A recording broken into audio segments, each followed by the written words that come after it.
গদ্দে ভাঙ্গে গেছেন কি আমার ফুয়াই না জামাই নাই করে নাই ভিক্ষা শিক্ষা করে খারাপ আল্লাহ রাস্তা আমার কিছু সাহায্য করুক আমার বাড়ি গদ্দে প্রায় 12,000-এর অধিক মানুষ এই রাস্তা দিয়ে চলাচল করে।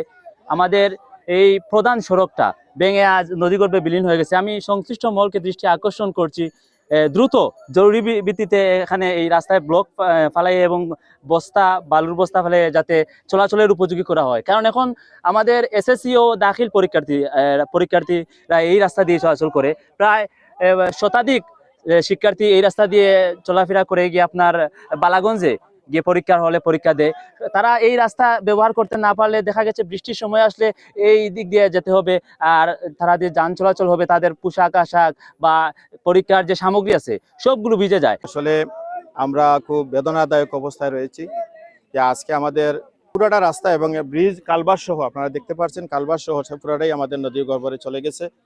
আমরা আসলে এলাকার মানুষ চলাচলের একমাত্রই রাস্তা, এটা রাস্তাটি আমাদের নদীগর্ভে বিলীন হয়ে যাচ্ছে এবং গেছে কি অলরেডি বিলীন হয়ে গেছে।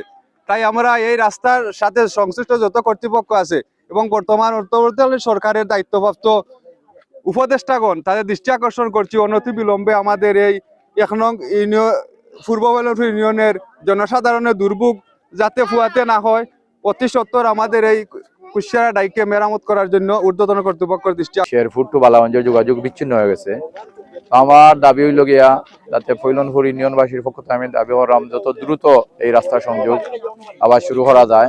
এরা আর দেখা নাই বাড়িঘর নাই, এই বেটি ভিক্ষা করে বুড়ে বেটিও নাও বেটি ভিক্ষা শিক্ষা করে আরো দামান লইয়া থাকে।